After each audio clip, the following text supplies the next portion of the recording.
नमस्ते दोस्तों। आज हम एक बार फिर आपके बीच लेकर आए हैं एक प्रेरणादायक कहानी जिनको पढ़कर आपकी सोच बदल जाएगी। अगर स्टोरी आपको अच्छी लगे तो नीचे कमेंट करके जरूर बताएं। तो चलिए शुरू करते हैं आज की कहानी। गौतम बुद्ध अपने ध्यान में बैठे थे कि वहां पर एक आदमी आया। ये आदमी अपने आलसीपन से बहुत ज्यादा परेशान था। आलसी आदमी गौतम बुद्ध से बोला, महात्मा जी मेरी मदद कीजिए, मैं अपने आलस्य से बहुत ज्यादा परेशान हूँ। आप ही कोई उपाय बताइए जिससे मैं आलसीपन से छुटकारा पा सकूं। गौतम बुद्ध ने उस व्यक्ति से कहा, पहले मुझे ये बताओ कि तुम्हें क्यों लगता है कि तुम आलसी हो। आलसी आदमी बोला, सिर्फ मुझे नहीं, मेरे परिवार वालों को और मेरे आसपास के सभी लोगों को ऐसा लगता है कि मैं आलसी हूँ। गौतम बुद्ध ने फिर उससे पूछा, क्या तुम जानते हो आलस्य होता क्या है? आलसी व्यक्ति बोला, नहीं मैं नहीं जानता, किंतु मैं इतना जरूर जानता हूँ कि आलस्य बहुत बुरी चीज है। इसकी वजह से मुझे बहुत नुकसान हुआ है जीवन में। गौतम बुद्ध बोले, जिस परेशानी से तुम छुटकारा पाना चाहते हो, पहले उसके बारे में पूरी जानकारी ले लोगे तो उससे छुटकारा पाना आसान हो जाएगा। आलसी व्यक्ति बोला, भगवान इतनी बुद्धि तो मुझ में नहीं है, आप ही मुझे इस समस्या के बारे में जानकारी दीजिए। गौतम बुद्ध बोले, आलस्य एक मानसिक अवस्था है, एक विचार है जिसे जाने अनजाने में हम खुद ही जन्म देते हैं। आलस्य दो मूलभूत कारणों की वजह से ही जन्म लेता है, एक है शारीरिक और दूसरा मानसिक। शारीरिक कारणों में पहला कारण है गलत तरह का भोजन। हम सभी जानते हैं कि हमारे शरीर को भोजन से ऊर्जा मिलती है और यह ऊर्जा सजीव चीजों से मिले तो अच्छी, यानी कि प्राकृतिक रूप से जो हमें भोजन की वस्तुएं प्राप्त होती है उनसे अगर यह ऊर्जा मिले तो हमारा शरीर इससे अच्छी ऊर्जा प्राप्त करता है। इससे उलट यदि हम निर्जीव वस्तुओं से ऊर्जा प्राप्त करते हैं तो ये हमें आलस्य की ओर लेकर जाती है। दूसरा कारण हमारी शारीरिक गतिविधियां भी हमें आलस्य के चंगुल में फंसा सकती है। गौतम बुद्ध ने आलसी व्यक्ति को अपने शिष्यों की तरफ इशारा करते हुए कहा कि देखो, इनके चलने फिरने बैठने के तरीकों में तुम्हें कुछ अलग नजर आ रहा है। जब आलसी व्यक्ति कुछ समझ नहीं पाया तब गौतम बुद्ध ने उससे कहा, मेरे शिष्य जब भी बैठते हैं तो वे रीढ़ की हड्डी को एकदम सीधा रखते हुए बैठते हैं। चलते हैं तो उनके दोनों पैरों के बीच अच्छे से संतुलन बना रहता है, और जब वह सोते हैं तो उनका शरीर एकदम शिथिल रहता है। ऐसा करने से उन्हें रात्रि में एकदम सही तरीके से नींद आती है। आलसी व्यक्ति बोला, लेकिन नींद तो आलस्य का की एक स्वरूप है। बुद्ध बोले, हाँ, अगर उसे ज्यादा मात्रा में लिया जाए तो। बुद्ध ने इस बात को आगे बढ़ाते हुए कहा, नींद कम मात्रा में लोगे तो तुम्हें अगले दिन थकान महसूस होगी और ऐसा करने से ज्यादा आलस्य शरीर में आएगा।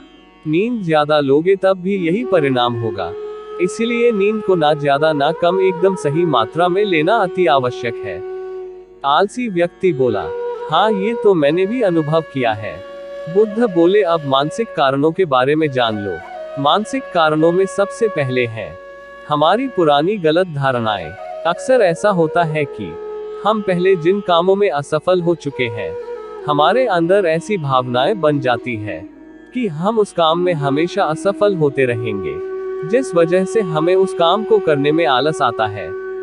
ऐसी धारणाओं से छुटकारा पाने का एकमात्र उपाय यह है कि हमें अपने मन को ये समझाना चाहिए कि पिछली बार हम जब उस काम में असफल हुए थे तो हम उसके बारे में जितना जानते थे, अब हम उस काम के बारे में उससे ज्यादा जानते हैं, क्योंकि असफल होने के बाद हम उससे काफी कुछ सीखे भी हैं। बुद्ध बोले, दूसरा कारण है आलसी और कामचोर लोगों की संगत।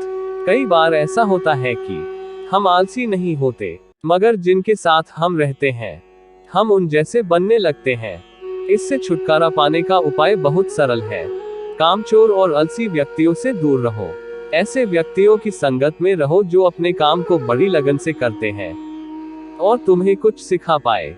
गौतम बुद्ध ने तीसरा कारण बताते हुए कहा कि कारण आलस्य के लिए सबसे बड़ा कारण है काम को कल पर टालते रहना। ये कारण इतना शक्तिशाली है कि किसी भी व्यक्ति को बर्बाद कर सकता है। इससे बचने का सबसे आसान उपाय यह है कि जो काम जितनी जल्दी संभव हो उतनी जल्दी कर दिया जाए। गौतम बुद्ध ने आलसी व्यक्ति से एक सवाल पूछा, मान लो तुम किसी रेगिस्तान में फंस गए हो और तुम्हें प्यास लगी है, तो तुम क्या करोगे? आलसी व्यक्ति बोला, मैं जल्दी ही रेगिस्तान के आसपास कोई गांव की तलाश करूंगा, या ऐसी जगह की तलाश करूंगा जहां पर मुझे पानी मिल सके। गौतम बुद्ध बोले, अगर तुम्हें काफी देर ढूंढने पर भी पानी ना मिले तब तुम क्या करोगे? आलसी व्यक्ति बोला, मैं तब भी अपनी तलाश जारी रखूंगा, क्योंकि ऐसी परिस्थिति में मेरे पास कोई और दूसरा विकल्प तो होगा ही नहीं। गौतम बुद्ध बोले, बिल्कुल सही, और यही है मानसिक स्तर पर आलस्य का चौथा कारण, किसी भी निश्चित लक्ष्य का ना होना। ये भी आलस की ओर लेकर जाता है। अब सुनो पांचवें कारण के बारे में। गौतम बुद्ध बोले, सोचो कि तुम्हारे पास काफी सारे सोने के दागिने हैं, जो तुम्हें एक जगह से दूसरी जगह लेकर जाना है।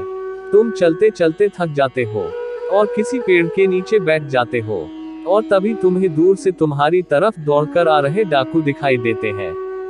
तो क्या तब भी तुम आलस करके वहीं बैठे रहोगे, या ऐसी परिस्थिति में तुम वहां से उठकर दौड़ने लगोगे?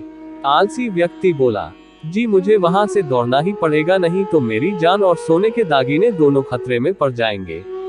बुद्ध बोले, यानी कि तुम्हारे पास एक ठोस वजह होगी दौड़ने के लिए। यही है आलस्य का पांचवा कारण, किसी भी काम के लिए ठोस वजह का ना होना। आलसी व्यक्ति महात्मा बुद्ध की बातों से संतुष्ट हुआ। वह बोला, महात्मा जी, मैं अब आलस्य के बारे में सब कुछ जान चुका हूँ, और अब मैं इन सभी कारणों पर काम करूंगा और अपने आलस्य को दूर भगा दूंगा। दोस्तों, आशा करता हूँ गौतम बुद्ध और आलसी व्यक्ति की कहानी आपको अच्छी लगी होगी, और इसे पढ़ने के बाद अब आप कभी भी जीवन में आलस नहीं करेंगे।